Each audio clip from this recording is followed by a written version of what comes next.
오늘 저희에게 주시는 하나님의 말씀은 요한복음 18장 10절에서 13절까지 말씀입니다. 이에 시몬 베드로가 칼을 가졌는데 그것을 빼어 대제사장의 종을 쳐서 오른편 귀를 베어버리니 그 종의 이름은 말고라. 예수께서 베드로더러 이르시되 칼을 칼집에 꽂으라. 아버지께서 주신 잔을 내가 마시지 아니하겠느냐 하시니라. 군대와 천부장과 유대인의 아랫사람들이 예수를 잡아 결박하여 먼저 안나스에게로 끌고 가니 안나스는 그의 대제사장인 가야바의 장인이라. 아멘. 하나님의 말씀입니다. 할렐루야. 하나님께서 우리를 선한 길로 인도하십니다. 그 길을 따라갈 때 우리의 삶에는 마치 목자가 양을 데리고 가며 깨끗한 물이 있고 초장이 있는 곳으로 인도하는 것처럼 우리의 삶도 풍성함이 있게 되는 거죠. 오늘 하루 그 풍성한 은혜가 있기를 주의 이름으로 축원합니다. 영국의 일간지 데일리 메일은 미국의 한 호텔방에 침입한 강도가 목적 달성은커녕 들어서자마자 주랭랑을 쳤다고 보도했습니다. 그것은 이른바 부자들만 묵는다는 호텔의 스위트룸이었는데요, 그곳의 사람들은 주로 파티를 즐기고 그러면 술이 떡이 되기에 도둑들의 좋은 먹잇감이 되긴 했던 곳입니다. 미국 라스베가스에 위치한 한 호텔의 스위트룸, 이곳을 노린 한 강도가 그 방에 무장을 한 채 들어섰습니다.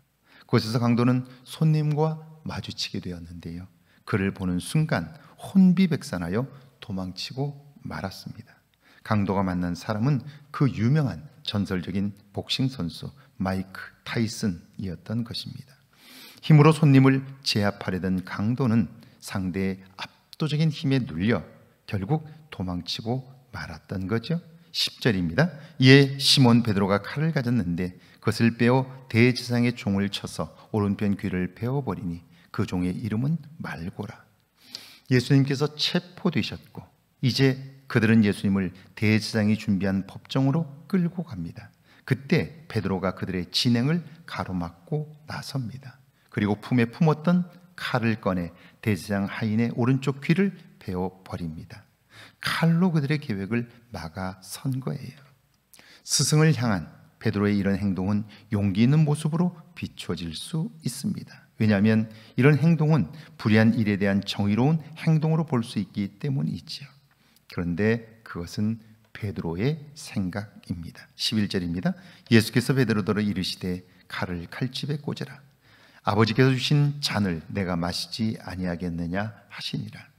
그런 베드로를 향하여 예수님께서 말씀합니다. 칼을 칼집에 꽂으라. 아버지께서 주신 잔을 내가 마시지 아니하겠느냐. 예수님은 베드로의 행동을 용기 있다 평가하신 것이 아니라 하나님의 계획을 거스르는 행동으로 판단하셨습니다. 그가 한 행동은 하나님의 일을 가로막는 그런 일이었다는 거죠.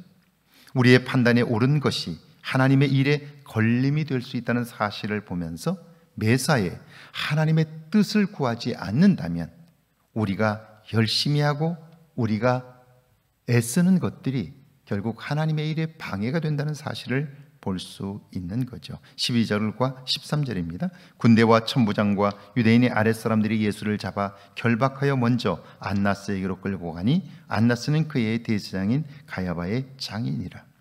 로마의 군인들과 성전의 가드들은 예수님을 잡아 결박합니다. 그리고는 대제사장의 집에 마련된 법정에 세웁니다. 이곳에서 예수님은 밤새도록 종교 재판을 받으시고 로마에 대항하고 하나님을 모독했다는 죄목으로 빌라도의 법정으로 넘겨지게 되죠. 우리가 아는 것처럼 대제사장과 바리새인, 사두개인과 장로들은 당시 그 사회의 지도자들입니다. 게다가 그들은 하나님을 잘 섬긴다는 사람들입니다. 그런 그들이 하나님이 보내신 예수님을 잡아 죽이는 일을 계획하고 실행합니다. 우리의 잘못된 확신도 이와 같이 하나님의 일을 방해할 뿐 아니라 하나님의 일에 맞서는 사람이 될 수 있다는 사실이 있지요. 우리가 신앙적인 열심을 가지면 가질수록 그것이 나 자신의 나를 드러내는 일이 되고 그리고 그것으로 나를 과시하려고 하게 될 때 그 일은 결국 하나님을 대적하는 일이 된다는 사실을 보면서 겸허히 하나님께 묻고 행하는 일이 중요한 거죠. 오늘 하루 그 주님과 동행하는 복된 일이 있기를 주의 이름으로 축원합니다. 함께 기도합니다. 칼로 문제를 해결하는 모습에서 벗어나게 해달라고요. 매 순간 하나님의 일을 알고 행하게 해달라고요. 함께 기도합니다. 하나님 아버지, 칼로 문제를 해결하는 베드로의 모습 속에 우리의 모습이 있음을 발견합니다. 힘으로, 능력으로, 무엇으로 나를 과시하려고 하고 하나님을 드러내려고 하는 모습들이 있음을 기억하건대 이제는 매 순간 하나님의 일을 알고 행할 수 있도록 은혜를 베풀어 주옵소서.